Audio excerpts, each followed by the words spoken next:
It's fun being a McNelis in Ireland. And in fact, it's kind of special for me. I'm just going to share that. My father just passed away on Christmas Eve of this past year, and his birthday was September 10th. And so coming to Ireland right after his first birthday of not being here is very, very special. I want to tell a quick story in introduction to this wonderful panel. When I was 18 years old and a freshman in college, the college that I was attending had the philosophy that you declared your major in your freshman year. And I did not yet know what I wanted to do or what I wanted to go into. And it was the end of the first quarter, and my advisor said, you need to declare your major by Monday. So I went back home to Minnesota, and people were noticing that I do have a Minnesota accent. And I was sitting watching a children's choir with my family. And as I was watching those children sing, I had this inspired moment. It just came to me that all of those, and every time I tell a story, I choke up. And I looked at those children and I thought, all of those children, all of the adults in those children's lives don't know all they could know to help those kids become all they could become. And that moment, I thought, I'm going to learn all I can to try to help those children become all they have the potential to become. And how wonderful is it that a group like this has come together and all have that same goal. This is fantastic. And Marlene has pulled together an enormous group of people throughout the world with that dedication, and I cannot tell you how heartwarming that is, and I know you all share that same feeling. So we are sharing these life skills that are what all adults need to know to help children become all they can become. And so social skills is our final topic, and we have a fabulous panel to share stories relating to social skills. Is that fine? I need to first of all introduce my assistant. This is Jessica. Jessica goes with me when I present all over the world, and she said, of course I need to go to Ireland with you. So she is here along. So emotion has an enormous impact on imprinting brains. I had an experience when I was 6 years old that included emotion, and I have a memory of it all these many years later. It was a 6-year-old birthday party, sleepover. There were 7 girls invited that lived near each other and played together most days.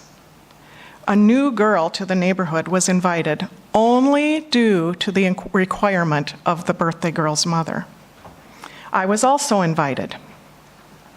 I lived a block away, but I did play with these girls fairly often. Being an extremely shy girl, I really liked being accepted by this group and was excited about being included in this party. The party progressed, and now it was time to begin preparing for sleep. The new girl found a spot on the family room floor and laid out her sleeping bag. As she did this, one girl ran into the other room exclaiming how she was not going to put her sleeping bag anywhere near this new girl. The other girls ran into the other room, followed her, exclaiming the exact same plan. Even though I was silent, I followed the group into the other room. As I stated, it was very important to me to feel a sense of belonging with this group. But once in the other room, I turned around and I saw this girl sitting on her sleeping bag, looking very dejected. At that moment, an intense feeling of empathy overcame me. With this strong feeling, I picked up my sleeping bag, went into the other room, and laid my sleeping bag out right next to hers. And to my surprise, all of the other girls followed and laid out their sleeping bags, and the party resumed. The ability I had to see things from her perspective, in the resulting empathy I had for this girl in that situation, strongly overcame my need to feel accepted by this group. Brain research demonstrates that even young babies have the capacity for empathy. This is an essentially important life skill and is at the heart of social skills and success in life. It is a skill like any other. It needs to be developed. As Dr. Bruce Perry, an expert in brain development and the need for empathy, states, one of the most important aspects of being a human being is being able to be in a relationship, being able to successfully form and maintain a relationship. And at the heart of that capacity is the capacity to put yourself in someone else's shoes, to see the world how they see it. That capacity is empathy. As my career unfolded, I became extremely interested in early brain development research. And now, through my company, Brain Insights, have the goal of making early brain development commonly understood. And that goal is only to have it understood by every adult in this world. That's it. That's it. The impact of early relationships is an area of major focus of this work. The brain is experience dependent, meaning development doesn't just magically happen. A brain develops based on the combination of genes a child is born with and the experiences that happen prenatally and after birth. The preschool years are like the fourth trimester in rapidly connecting the 100 billion brain cells that we are born with. And experiences create the direct and physical impact on the way the brain is wired. And the repetition of experiences strengthens these essential neural connections. The brain is designed to adapt to whatever type of experiences are being repeated frequently.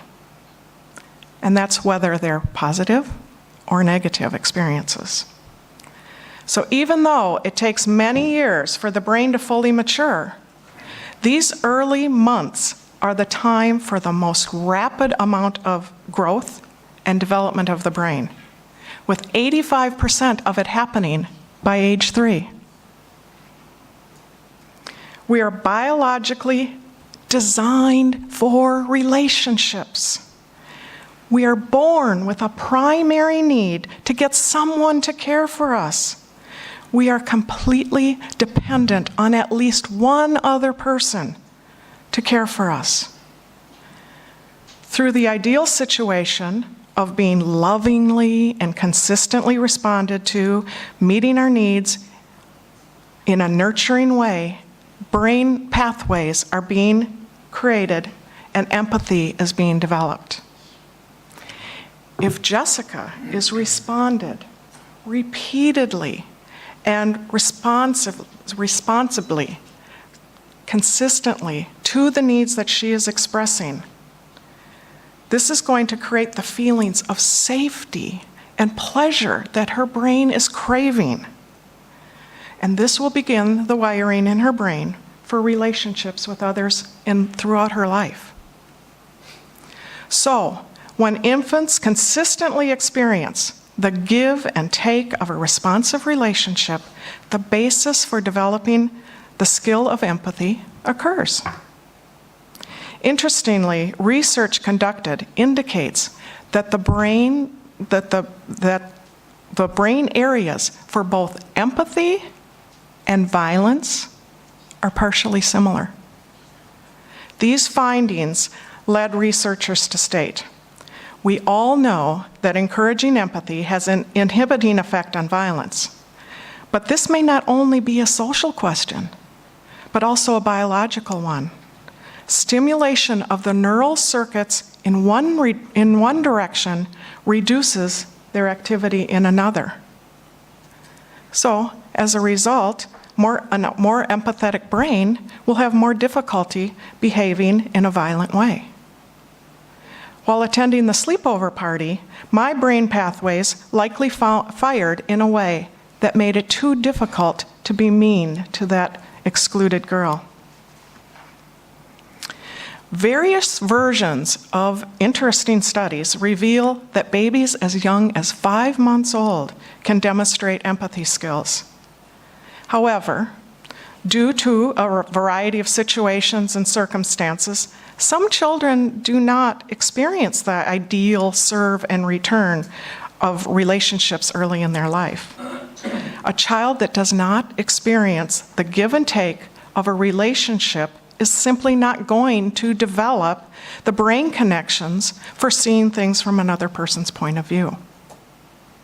However, the wonderful news is that the brain is always learning, always making new connections, reorganizing throughout our life.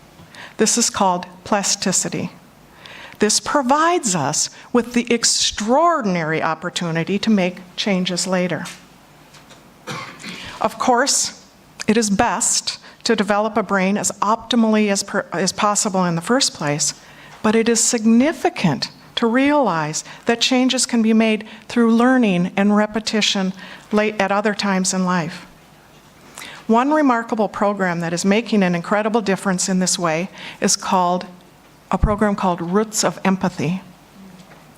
This project is based simply on a mother visiting a classroom with her baby on a monthly basis.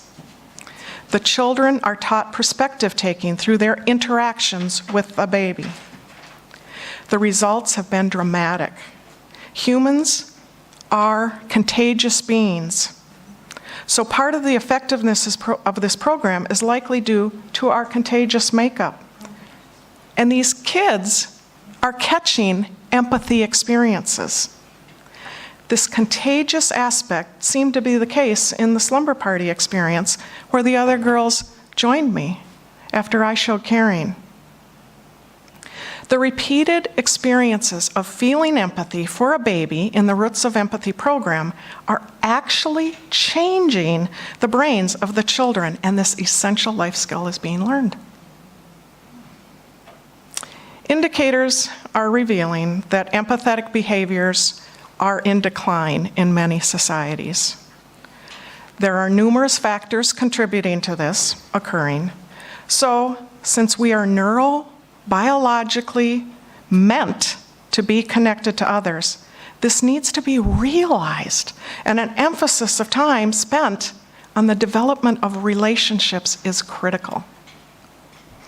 In summary, valuing the time that parents have to spend with their infants and young children, and supporting parents in establishing nurturing relationships is essential.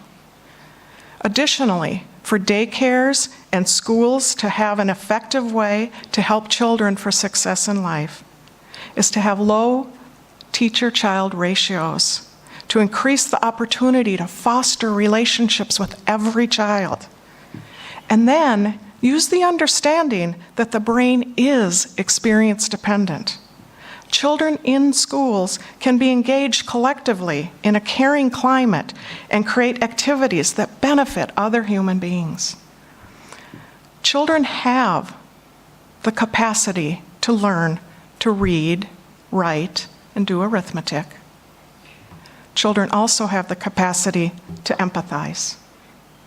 If we truly want to help children thrive in life and want to have an incredibly positive impact on our world, it is vital that we place an emphasis on the development of relationships with other human beings. This is where it all begins. After all, it is the primary need of our brain.